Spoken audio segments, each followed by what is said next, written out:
दोस्तों, स्वागत है आपका आपके अपने यूट्यूब चैनल पर। जैसा कि हमने अपने पिछले वीडियो में प्राचीन भारत की स्थापत्य कला से संबंधित कुछ महत्वपूर्ण तथ्य देखे थे और हमको मंदिर निर्माण शैली पढ़ना थी। ठीक है, तो मंदिर निर्माण की 3 शैली थी: नागर शैली, बैसर शैली और द्रविड़ शैली। ठीक है, कौन कौन सी? नागर शैली, द्रविड़ शैली और बैसर शैली। ठीक है, तो आज इस वीडियो में हम देखेंगे नागर शैली। जो नागर शैली थी वो उत्तरी भारत की शैली थी। ठीक है, और जो द्रविड़ थी वो दक्षिणी भारत की और मध्य भारत में थी बैसर शैली।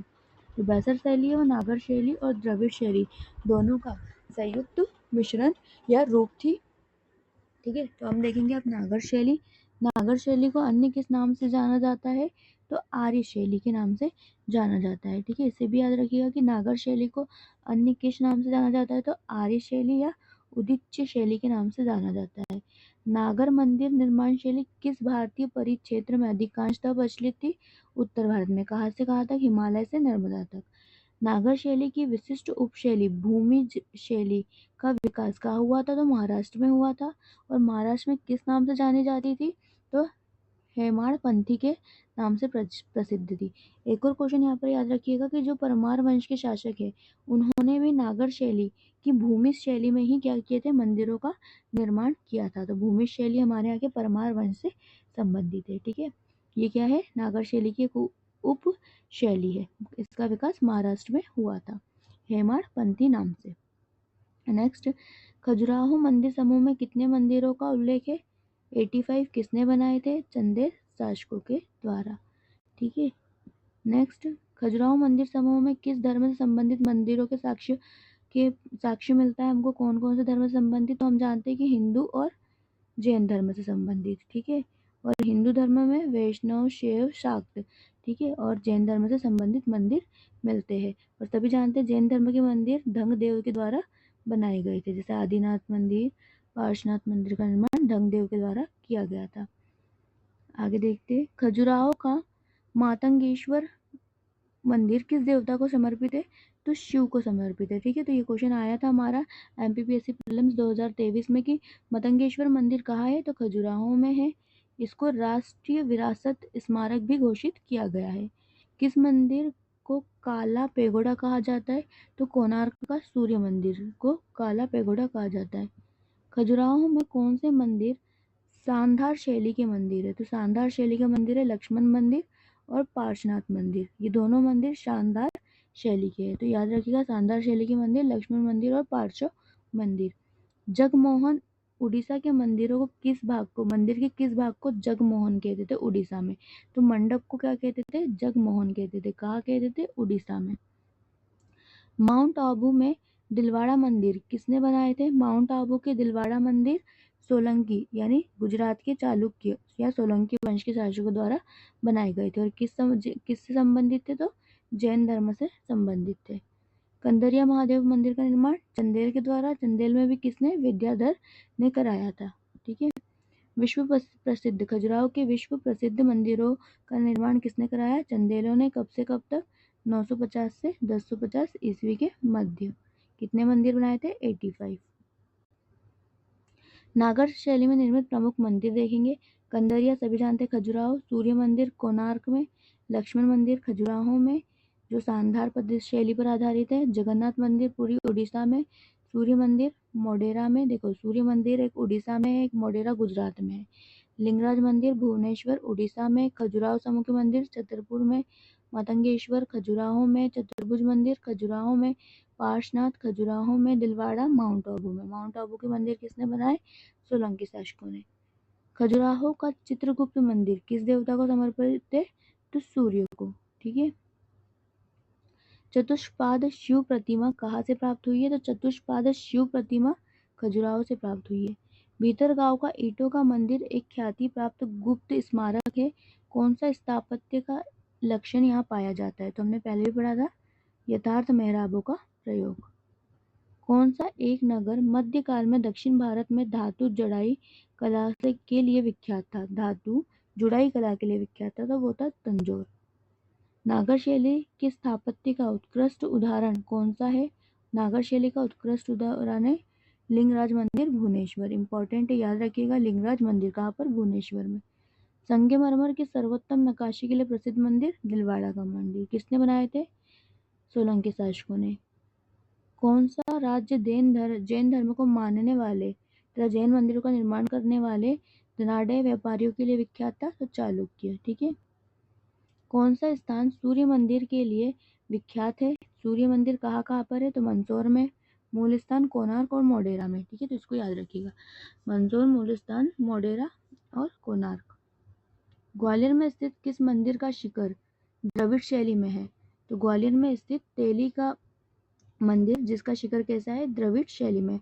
तो आप मुझे कमेंट करके बताइए कि तेली मंदिर का निर्माण किसने कराया था? किस शासक के द्वारा तेली के मंदिर का निर्माण कराया गया?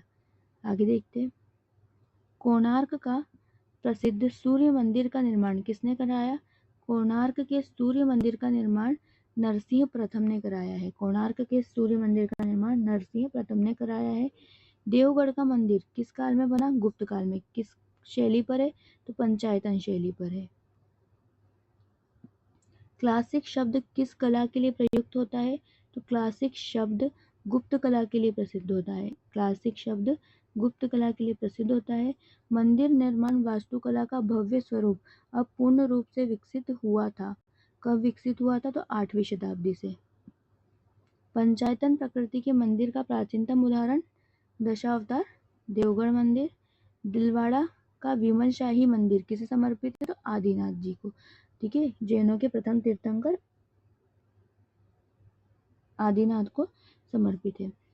फिर है हमारा नेक्स्ट है, इस्तखरी से मुल्तान के मंदिर का वर्णन एक सुदृढ़ निर्माण के रूप में किया गया जिसमें एक मानवाकार प्रतिमा थी। यह मंदिर किसे समर्पित है? तो यह सूर्य को।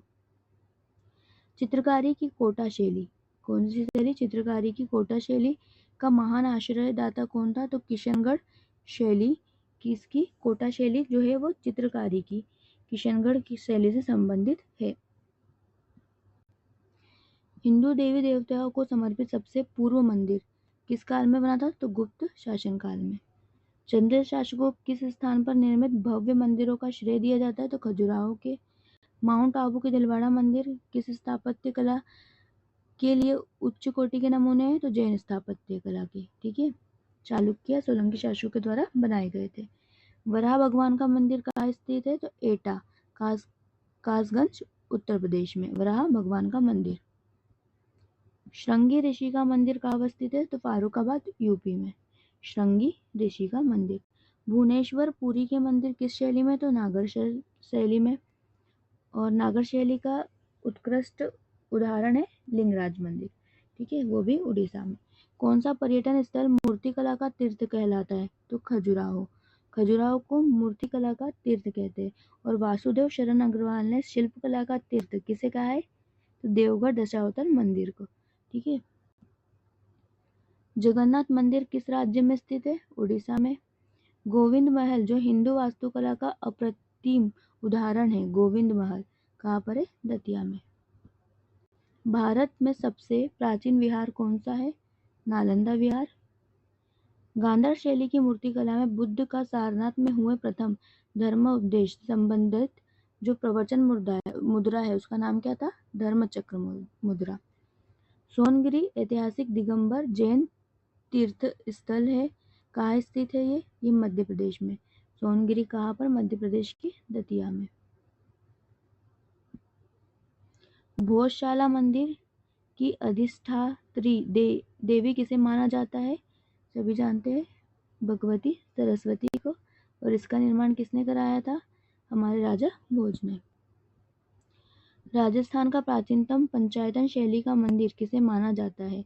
राजस्थान का प्राचीनतम पंचायतन शैली का मंदिर बारडोली चित्तौड़ का शिव मंदिर को। नागर शैली की एक विशिष्ट उपशैली कौन सी है? भूमि शैली। और परमार शासकों द्वारा इसका प्रयोग किया गया था। महाराष्ट्र में नागर शैली को किस नाम से? हेमाड़पंथी। परमारों के अधीन भूमि शैली का प्रसिद्ध मंदिर उदेश्वर और सिद्धेश्वर मंदिर ग्वालियर मध्य प्रदेश में स्थित है। खजुराहो में किस धर्म के मंदिर नहीं मिलते हैं? तो बौद्ध धर्म से संबंधित मंदिर नहीं मिलते हैं। हिंदू व जैन धर्म के मंदिर यहाँ मिलते हैं। किसके द्वारा निर्मित है? चंदेल शासकों के द्वारा। नेक्स्ट है कंदरिया महादेव। कंदरिया महादेव गुफा के महान भगवान। कंदरिया महादेव का अर्थ होता है गुफा के महान भगवान। मंदिर का निर्माण किसने कराया था? तो विद्याधर के द्वारा कराया गया था। खजुराहो शहर के सबसे प्राचीन मंदिर में कौन सा है? तो 64 योगिनी मंदिर है। शस्त्रमुखी शिवलिंग खजुराहो शैली में निर्मित मंदिर का क्या नाम है? तो दूल्हादेव शिव मंदिर। क्या है? शस्त्रमुखी शिवलिंग है। नेक्स्ट, खजुराहो के मंदिर अपनी किस वास्तुकला की विविध के लिए प्रसिद्ध है? तो तक्षण कला के लिए। इंपॉर्टेंट है, याद रखिएगा। किस कला के लिए? तक्षण कला के लिए। हच्चीमल्ली गुड्डी मंदिर नागर शैली में किस शासकों के द्वारा बनाए गए? चालुक्य शासक विजयादित्य द्वारा। दक्षिण भारत में गुफा मंदिर का प्रारंभ कहाँ से हुआ है? बादामी बीजापुर से। ठीक है, दक्षिण भारत में गुफा मंदिर का प्रारंभ कहाँ से हुआ है? बादामी बीजापुर कर्नाटक से। ठीक है, और मंदिरों का स्थल या मंदिरों की नगरी किसको कहा जाता है? तो ऐहोल को कहा जाता है। ये भी याद रखिएगा। बादामी चित्रों की खोज का श्रेय किसको जाता है? Doctor Stella Kramrisch. Stella Kramrisch. Next, किस मंदिर को दक्षिण का कैलाश कहा गया है? दक्षिण का कैलाश श्री मल्लिकार्जुन मंदिर को। भुवनेश्वर तथा पुरी के मंदिर किस शैली में है? नागर शैली में, उड़ीसा में स्थित है। खजुराहो मंदिर वास्तुकला किस शैली में प्रदर्शित है? तो नागर शैली में। ठीक है, तो ये हो गई हमारी नागर शैली से संबंधित कुछ महत्वपूर्ण फैक्ट। अब हमारे जो द्रविड़ शैली है, द्रविड़ शैली को हम हमारे नेक्स्ट वीडियो में देखेंगे। ठीक है, तो द्रविड़ शैली, फिर उसके बाद हम बेसर शैली देखकर अपने इस टॉपिक को कंप्लीट कर लेंगे। ठीक है, तो मिलते हैं हम हमारे नेक्स्ट वीडियो में।